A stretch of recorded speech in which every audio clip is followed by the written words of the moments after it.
There we go. All right. All right. So we all set? Want to get going? All right, great. Thank you, guys. Thank you, everyone, for joining us. My name is Matt Gabriel. I'm a professor at Virginia Tech, and I'm a historian. I'm the chair of the Department of Religion and Culture here. I'm a medievalist. And thank you very much for trying out this experiment with us. This was a wonderful idea that Varsha and I kind of were talking about and coming up with. Just a way of getting historians together, of having kind of drunk history, but with maybe a little bit less drunk and more history kind of than you might see in the drunk history thing. We'll see how things go, I guess. As somebody pointed out to me yesterday, a lot of drinking can happen in 30 minutes. So Exactly. It sounds like a challenge to me.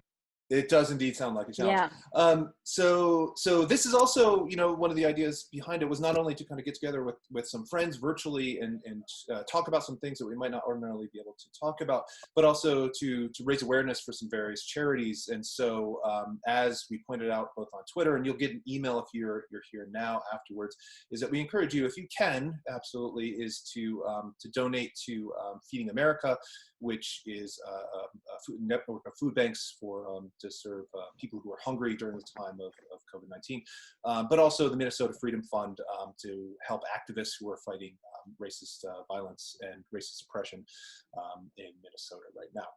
So, and remember too, this is going to be a weekly thing, so we'll talk a little bit about what's happening next week at the end there. So again, let me turn it over to my colleague and co-host, Varsha, and she can introduce herself. Yeah. Hi, everyone. I'm Varsha. I'm a grad student at Berkeley. I study U.S. history, mainly foreign policy and infrastructure. And I, just like Matt, I had this idea mainly because I was getting tired of just talking to people over Twitter. So I thought, why don't we just try to talk to people as close to in person as we can. Also, we should all drink. So talking about drinking, we have Professor Kruse, Kevin, here today. Kevin, how'd you choose your drink tonight? I'm a Southerner, so by law, I'm required to drink bourbon. This is an old family cocktail recipe.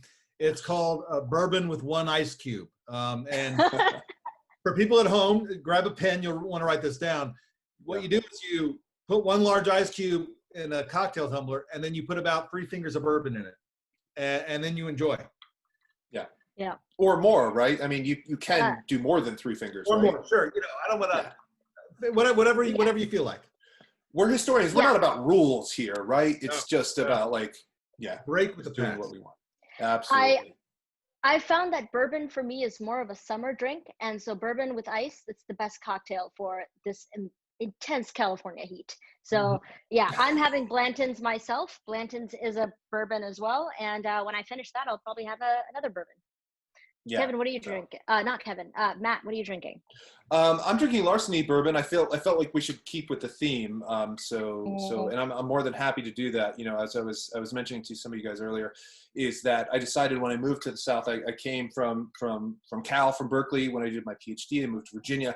I decided I needed to understand what this whole bourbon thing was. And growing up as an undergraduate, when I first started to, before I was of age, honestly, drink alcohol, I thought that bourbon was really terrible, but it turns out bourbon's really delicious, actually, if you buy the right ones. So, yeah. If you buy the right ones, it's like you're drinking vanilla and alcohol and like caramel and nuts. It's such an amazing concoction, truly. It's an amazing concoction. Yes. Yeah. So I guess, since we've talked a little bit about alcohol, we should talk about history too, if that's all right, Kevin, if you're okay with that. So little, I guess. Yeah. Just it's hard to bring work home with you, I guess, but since we're working at home, you're still working anyway. That's all we're doing. So that's what we're doing, right? So can you tell us, what gets you excited about studying the past? Do you have a favorite course to teach? Why did you get interested in you're an American historian. What kind of excited you to pursue this and to do this as kind of your work? Yeah. That's a great question. I've always been fascinated by American political history, which is odd given that when I started out, I was an undergrad at UNC in 1990. When the bottom had really fallen out of American political history. It was not a big field. It wasn't something people were doing. Luckily, though, one of my undergrad advisors was Bill Lechtenberg, who's like the dean of the New Deal historians, and taking this class made it really come alive for me. And I kind of quickly got into political history as a way to answer questions about the present, right? I mean, it seems like an obvious thing to do for an historian, but I really was animated by trying to figure out problems that were around me. And that's really driven a lot of my work.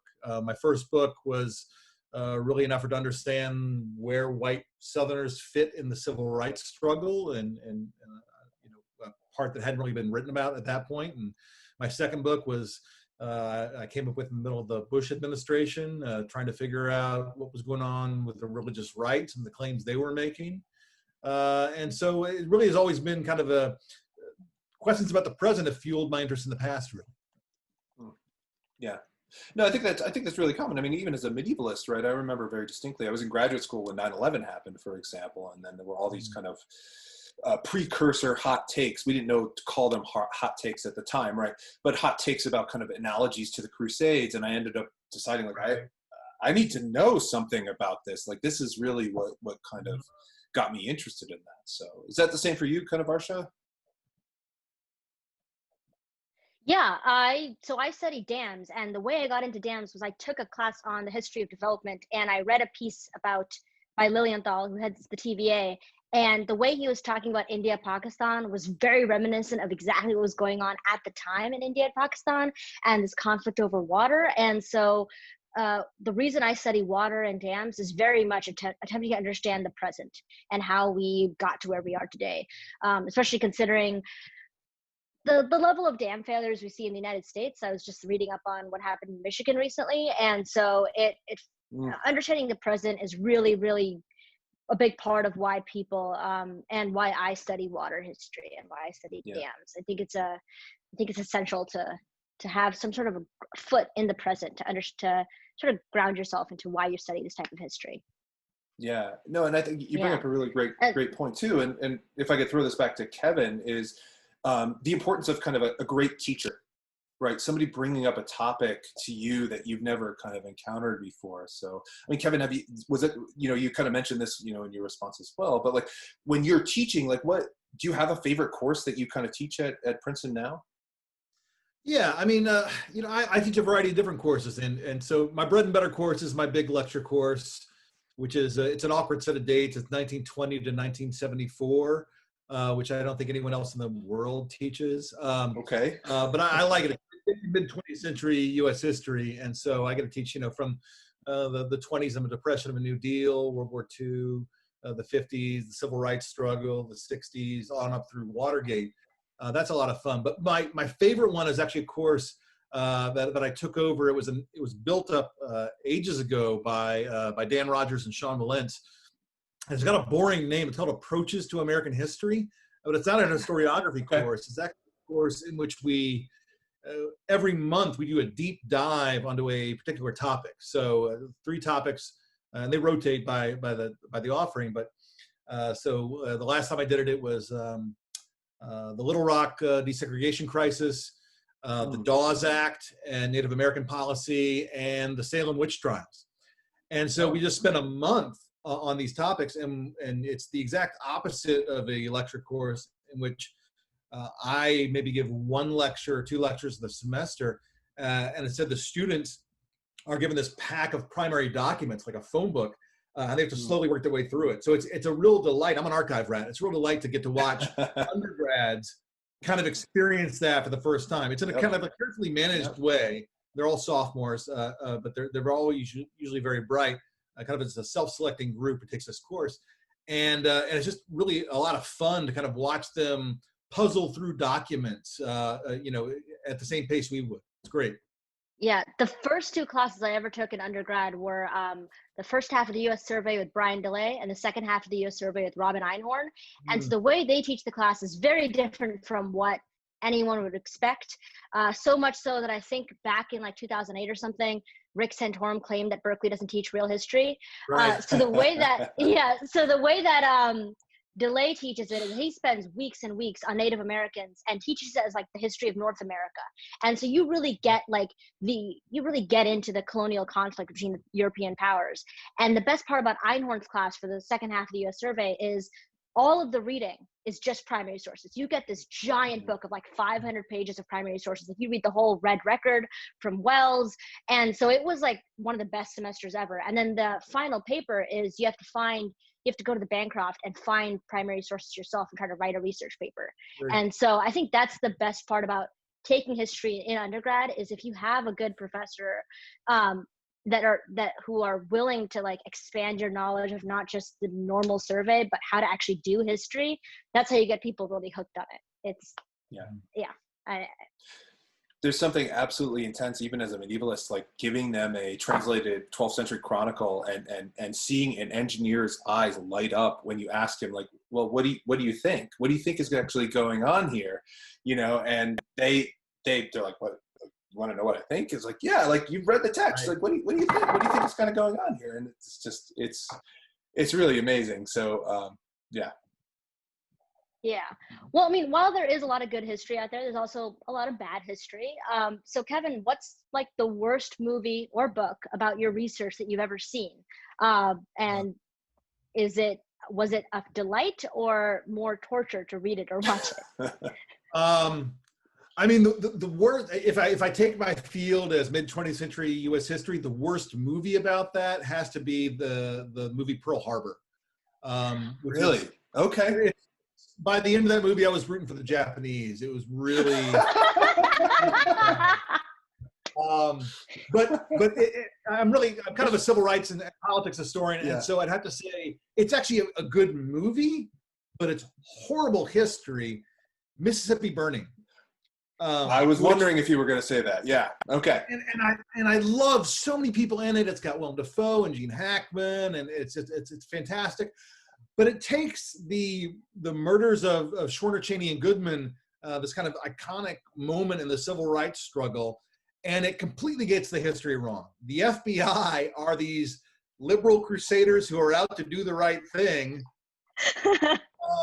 and not, J. Edgar Hoover's, agents down there who really weren't interested in probing this issue. And then the activists are completely written out. The African Americans are totally passive in this story and not doing kind of the heroic work of the Freedom Summer.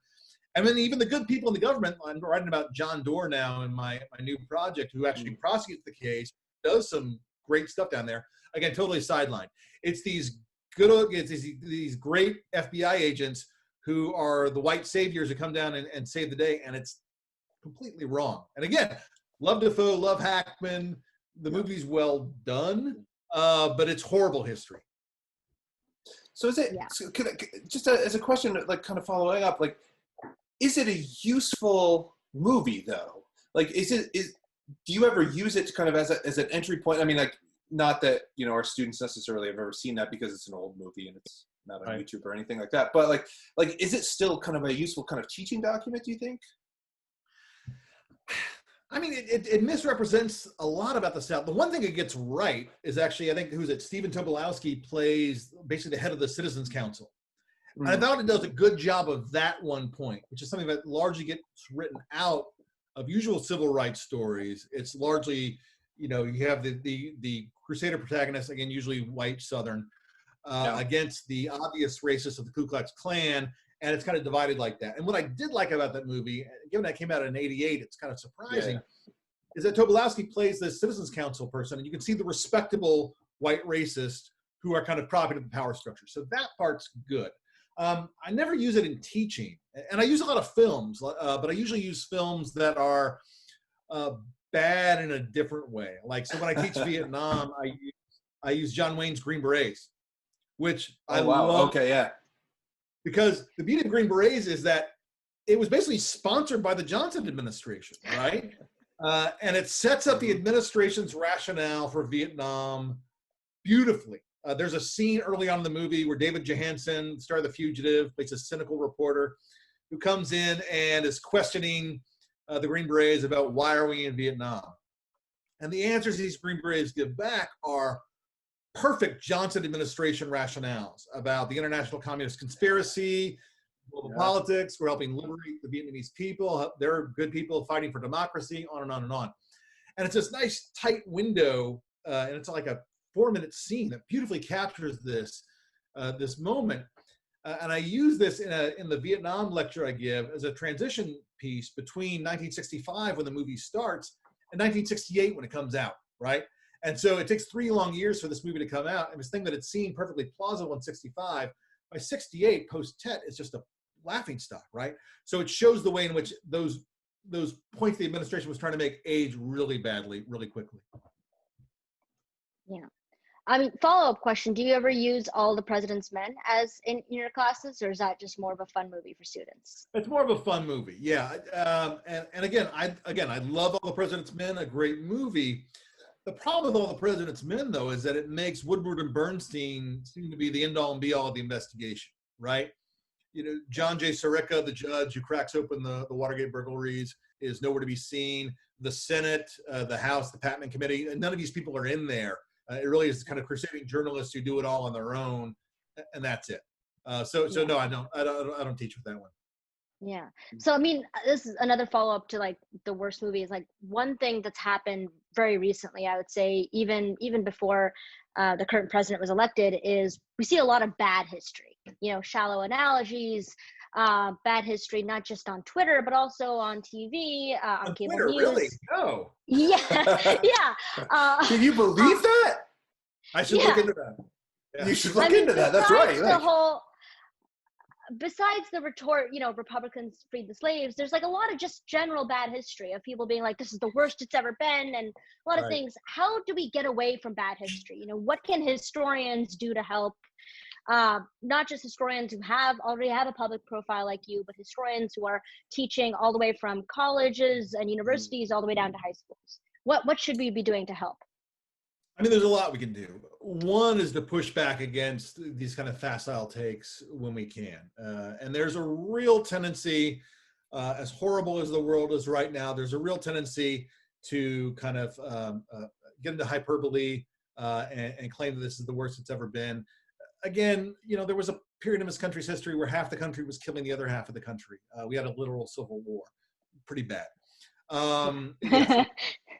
I know you're medievalist. That might be news to you, man. I'm sorry. I never heard about this. So right. So we can kind of put it in perspective. This is one of the things I think as an historian we all do, which is that we know really how bad things have been in the past. It helps put a little perspective on the present. I think we can also help fight these one-to-one comparisons. I constantly see people saying, "Oh, this year is 1918. No, this year is 1929. No, this year is 1968." It's never all one of those things. You know, it's like the old fable of the 7 blind men and the elephant. They each have part of the elephant that they're touching and try to describe the whole thing out of that.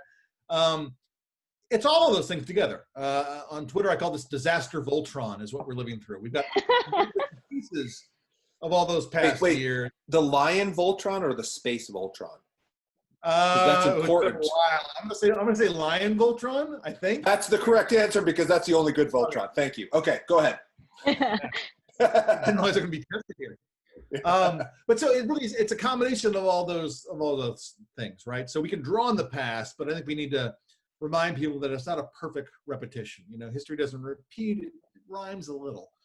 Yeah. I think the really I find this. Go ahead.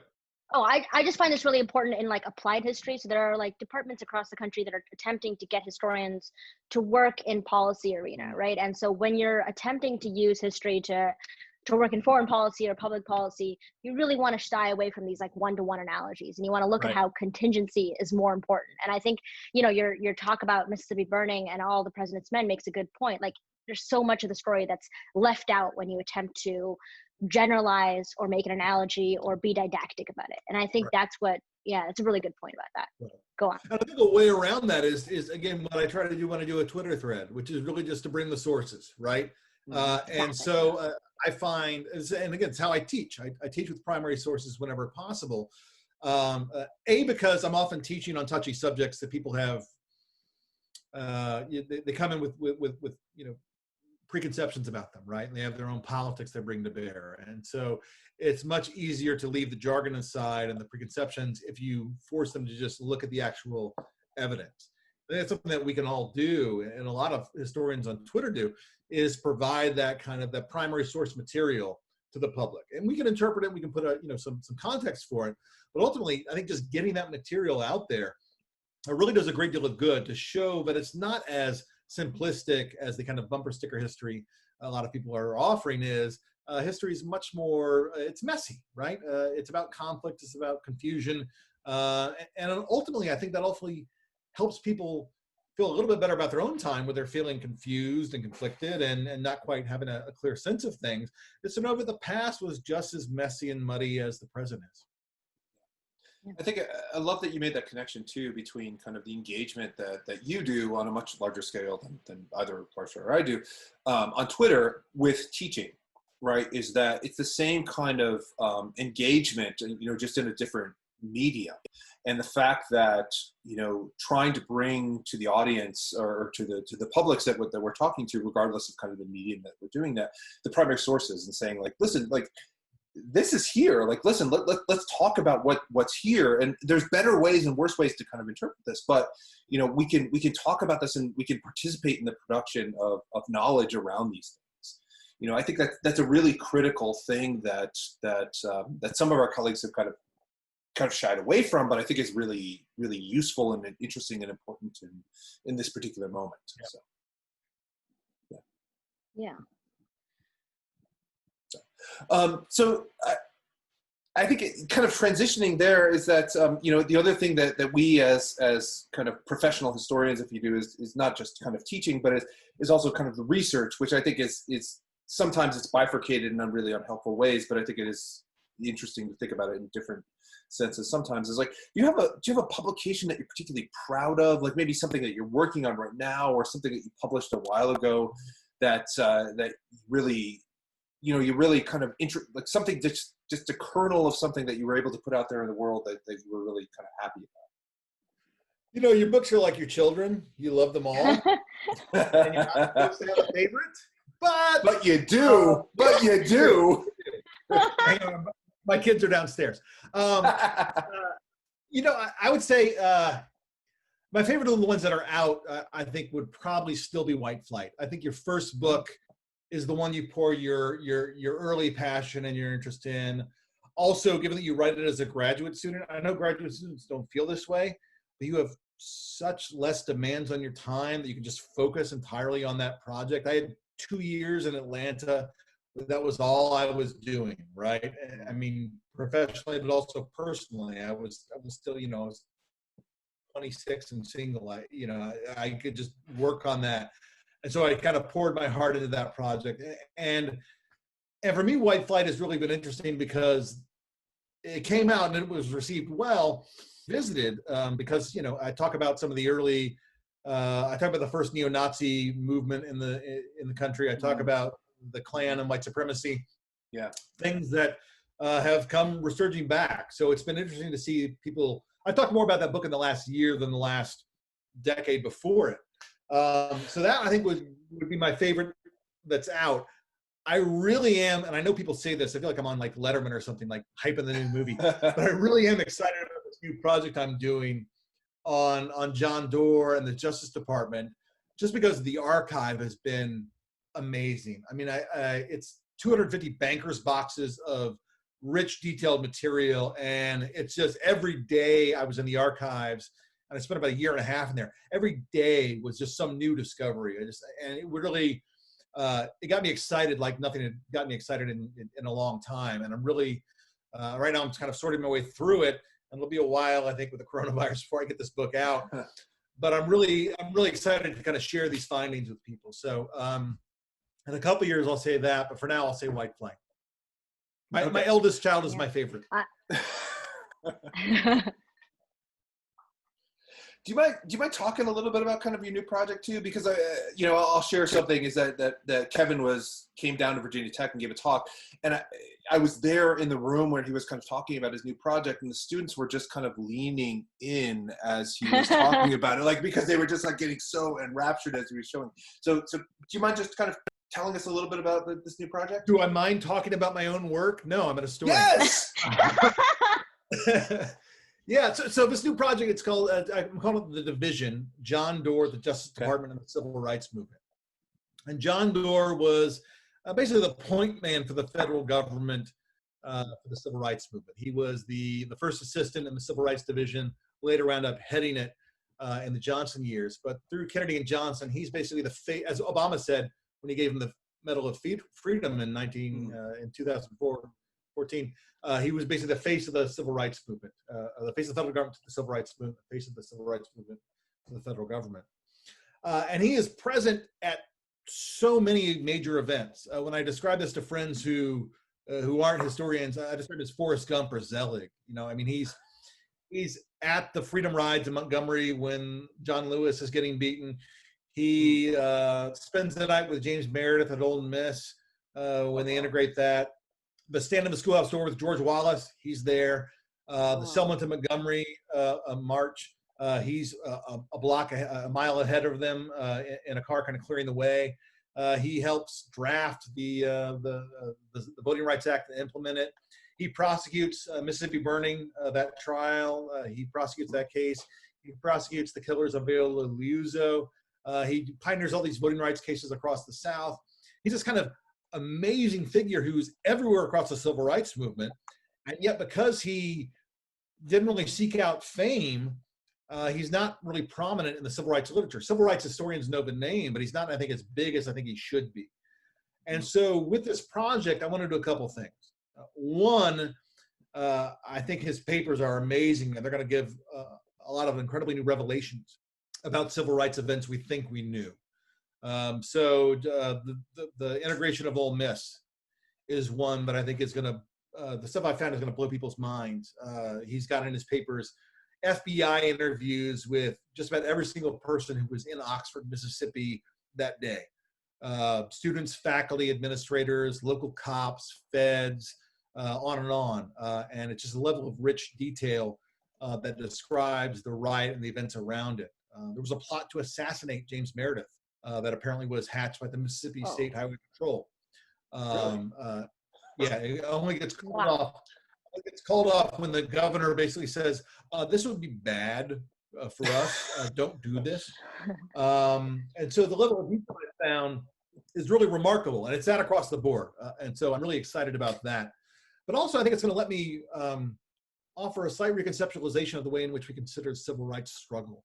Right now, the literature in its simplest form is really torn between a kind of top-down model that stresses Washington, D.C., kind of the LBJ and JFK, the Supreme Court, Congress, maybe national civil rights leaders like Martin Luther King, and a grassroots approach that really stresses the role of activism at the local level. And both of these approaches are really important, have highlighted different aspects, but they're kind of set apart and against each other.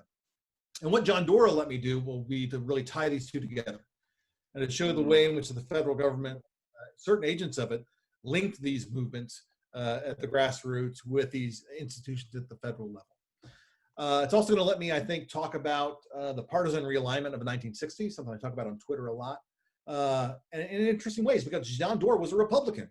He was a Wisconsin Republican. He was a self-styled Lincoln Republican. And he liked to always characterize himself as that. And yet he's working for Democratic administrations in D.C. against Democrats in the South. I mean, he's literally bringing lawsuits against local Democratic officials and committees in Alabama and Mississippi and forcing them to kind of open the political process up to African Americans. So he's going to let me think about the way in which the 60s and the civil rights struggle really was a war within the Democratic Party, because he's this Republican who's kind of apart from it, but he's deeply entrenched in that process. So for all these reasons, I'm really excited about this project. I'm still in the final stages of research. I was supposed to be at the JFK Library last month. Obviously didn't get to go. But I've done a lot of work on this, and I'm hoping to wrap it up and then get to writing pretty soon. Yeah. Nice. Well, I can't think my of a favorite thing is single... being in the archives. Yes. Yeah. Oh, No, I was just saying absolutely. my favorite thing is being in the archives. Yeah. And I mean, I can't imagine anybody being particularly interested in kind of police and state violence and civil rights movements and, African American. Like, why would anybody care about that now? like, right? I wouldn't even care. It's not an exciting topic at all. No. It's not relevant. Like, who cares, right? But seriously, one of the things I want to do with this is, and I've talked to Dora's sons about this too, and they've kind of echoed this too, is that one of the important things about his story is to show the institutions of government actually matter, right? Mm-hmm. And the people who staff them matter too. And so I think we often have an assumption that kind of the government is this deep state or unchanging mass that's just kind of there, but it really does depend on who's at the wheel, and how those tools of government are used to either to help Americans or to hurt Americans. Totally. Yeah. I mean, follow-up question, now that you've talked about your research, what's like the one book you think every grad student or not grad student, layperson, regardless of field, that they need to read, right? Thinking about having your foot in the present and stuff. Well, I mean, if we're talking about the present, the book I would recommend right now would be my friend Tom Segru's book, The Origins of the Urban Crisis, which is really a study that looked at basically the roots of what was at the time one of the biggest riots in American history, the uprising in Detroit in 1967.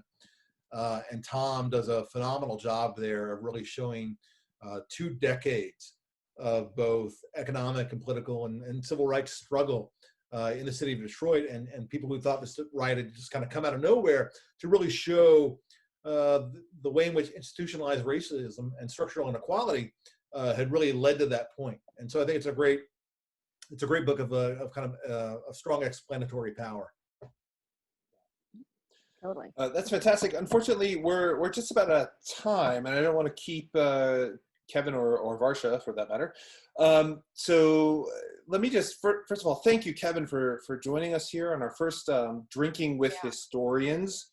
As you can see, where is it? Yeah. It's over there. There it is. It's right there. Over there. On the on my virtual background on Zoom. How much have you had? Please, pardon. Yes. So thank you so much for joining us. Yes, it's my virtual background, and I have the screen not reversed, so I have to. Got it. Anyway, so please join us next week. Our guest will be Dr. Jamie Goodall, who will be talking about pirates in the Chesapeake Bay, who has a fantastic new book out, and we'll continue from there. And also remember to follow both myself, but of course more interestingly Kevin and Varsha, who will talk about more interesting things than Middle Ages like I do. It's been a wonderful talk. I hope everybody's been able to have a kind of a drink and wind down from the weekend and just kind of at least collectively enjoy the company of our fellow historians. Although the current pandemic is keeping us apart, this Zoom allows us to do these interesting things which maybe we haven't been able to do before. So we'll be able to continue. And so thank you again, Kevin, and thank you again, Varsha, and thank you from everyone with our new experiment with this thing called Drinking with Historians.